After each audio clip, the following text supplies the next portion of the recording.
appreciate y'all chilling and politicking and paying attention because it's real vital. You heard me? Trench Talk TV. So that's what it's gonna sound like. It ain't gonna sound like nothing sugarcoat. It ain't gonna sound like what you want to hear. It's gonna be Trench Talk. Are you still with Baton Posse at this time? At this time, I'm not with Baton Posse. At this time, I'm went solo. You know, I still mess with Silk, and we still did that, but he wanted to stay and continue to mess with Swamp Dogg, and I didn't want to mess with him anymore. I felt like I had been in jail. They didn't really do anything. You know, now that I'm out, they wanted me to stay, and they wanted me to do another album and all this and that. But I wasn't for it. I just go solo. So that's what I did. So I started to go solo, and I started to do my own thing. But now I'm back down to more local than I was. You know what I mean? But the good part about it was you got all these I didn't contacts. understand. Yeah, I didn't realize that when the album went national, it did pretty good as far as, you know, I had to start getting more, you know, a lot of fans to comment. This is kind of like right when the internet era started to kind of come in, where you could see what people are, you know. Right. And I'm kind of tripping on people in Las Vegas or something. Oh, I used to listen to Baton Posse. So I'm starting to kind of recognize that. I got a few little fans. Plus, we did a record one time. It was called. It was about a young man named Yoshi, which was a Japanese exchange student that got killed here in Baton Rouge. It was on national news, and he went to Halloween night. He went and did trick or treating, and the woman thought it was a burglar. She woke her husband up, and he shot through the door and killed him. And this guy was from Japan. His people was with Kawasaki and Honda and all these type people. They had over 1 million signatures because they have gun control in Japan, so they don't believe in guns. And so right down there downtown the courthouse, it was on CNN and all that, national news, like you see those big courts, that's the way it was. And they found this man, he was a white man too, they found him not guilty. So it was almost like how a black person get killed and they found him not guilty. Man, it was just outrage about it. How can you find him not guilty when he shot through the door? He talking about he thought it was a burglar. And his kid was like 15, 16 years old. Right. He wasn't even from here. He was an exchange student. He was coming over here to go to school and get killed.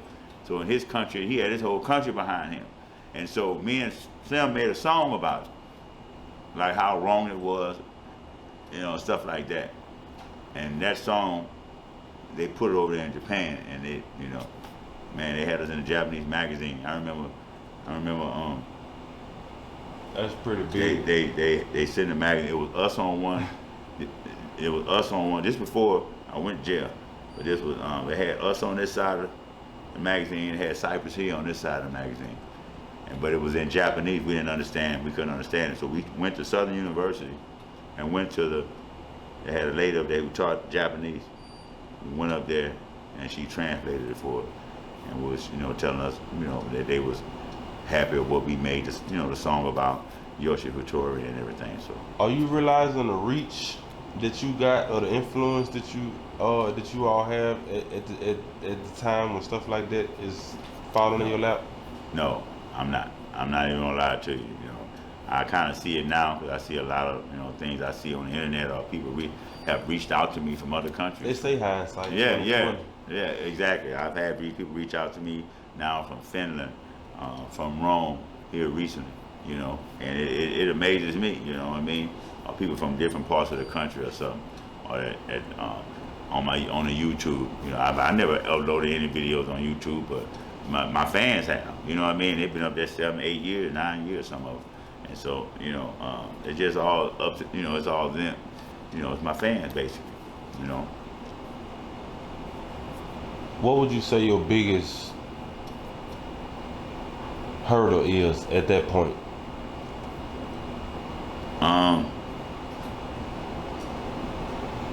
I think myself was the biggest hurdle. I think that at that time, I was so disappointed and I think angry from what had happened to me and the opportunity that I had at that moment, you know, that I think that it was almost something I couldn't even get over, you know. And so putting that energy into the solo career, how did that do? How did the solo career do? The solo career was okay, but I didn't have the finances behind me to really push back then. Versus you know what I mean? When you was with the label. Yeah, because when I was with the label, they had the so-called quote-unquote machine where they was able to mass produce stuff in different cities or whatever. You know, me, I had to start back local again, and trying to make like tapes and How old were you at this time? I'm about 24, not 25. I'm about 24.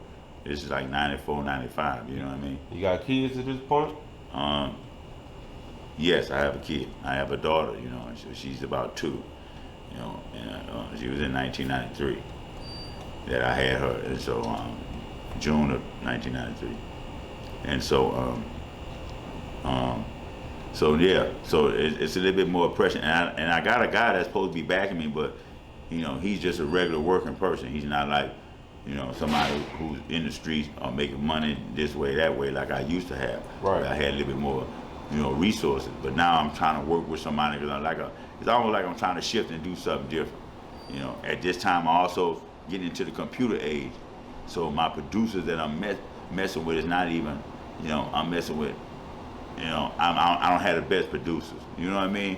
Mm-hmm. So it was a little frustrating, and I'm in the streets too. So it just seemed like at that time I felt like maybe my shot was gone. But then in '95, that's when I did.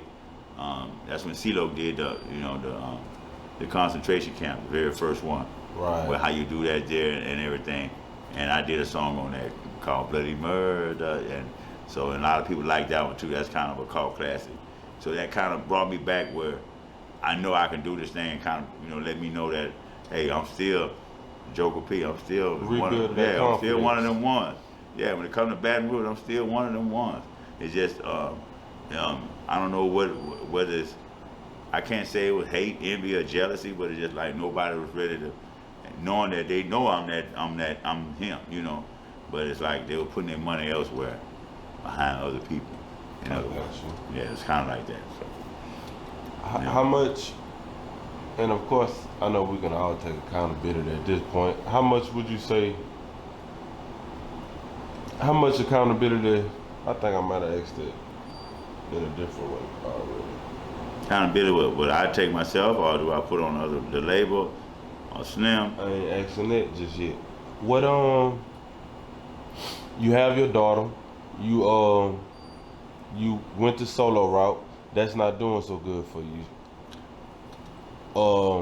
CeeLo dropped his album that that rebuilds your confidence. What route you taking? It's a fork in the road, I'm pretty sure at this point. You still in the streets a little bit? And I'm still in the streets, and that's where, you know, things kind of, my life took a turn in a sense, almost like going on a sabbatical. I say that was like in 1998. So from '95 when I first started doing that with CeeLo, with the concentration camp, things was going where my name is starting to build back up, where I could possibly get back into this position. But then I started getting back into the streets again, and so that wasn't a good thing. I ended up getting on probation, and by me having a probation, you know, little small things, anything can violate it, you know. And so I got to the point where they was ready to violate me and give me 5 years, and so I left basically. I went on a run, and that lasted for 2 years. So I don't know, how was that? How was life on the run? Life on the run was crazy. You know, it was something that took me from Louisiana to Florida, from Florida to Kansas City, and then from Kansas City back down to New Orleans, and then from New Orleans to Louisville, Kentucky, and from Louisville, Kentucky to Indianapolis, Indiana, and from Indianapolis, Indiana back to Baton Rouge, and then from Baton Rouge back to Indianapolis, Indiana. And within, you're talking about from 1998 all the way to 2008. 2 years within that, 2 years after that, I ended up getting called, extradited back to New Orleans. I had a case in New Orleans, and but I was able to get out of it. I was able to pay all the money that I owed, and was able to get out. And at this time, I had somebody, a female, that had did a lot for me. So I felt like I had to, I owed her, you know what I mean? So instead of me really staying back in Baton Rouge, she had moved to Louisville, Kentucky. And so I moved with her from New Orleans. That's why I say I got caught in Kansas City. So Kansas City to New Orleans. Then when she came to New Orleans, I left with her to Louisville, Kentucky. Then me and her left from Louisville, Kentucky, and went to Indianapolis, Indiana. And I finally kind of got away from her, and I came back to Baton Rouge. And then after, years later, after Katrina was in 2005. I left Katrina. I ended up going back to Indianapolis, and I stayed from 05 to 08. So we're talking about a 10-year period from that time that I was either in jail or involved with somebody or on a sabbatical, so to speak. And that kind of slowed my progress down, and it made me kind of lose a little bit of not love for hip hop, but me wanting to put my voice or I felt at that time I didn't deserve to let not only my pain be felt, but to hear my art, hear what I was going through, and have it on. Sound like you didn't feel like Joker P. No, not at all. And I went back to Gerard Piper, which is my name, and so I went from that, and I looked at Joker P as almost from afar. I used to listen to him like I was a fan of his, and say, well, I know that dude right there, because a lot of people didn't even know, which sometimes I don't even tell people now. Because people always, they know the name, and they know the song, they know the name, but rarely do they know the face. This is going to be the first interview that I'm giving you where you're going to get the real truth. See, this is the real history. No one can tell you the history of the Baton Rouge when it comes to gangster music before me, because I was the first one. You know what I'm saying? I had the song where I say, gangster rap, I started that in Baton Rouge. I'm the quarterback. Hip hop nigga, my heart in that. And the Wrecking Crew, that's where I started that. You know what I mean? So that's the beginning of something now when I talk about that. The first time you heard Southide on the record, the first time you heard Baton, the Bottom on the record, the first time you heard Parish Prison or Ain't Gold on the record, I'm the one who said it. I'm the one who said it. No record can come before that and say that they said anything about, Southside or the Bottom, or talk about Wrecking Crew or anything.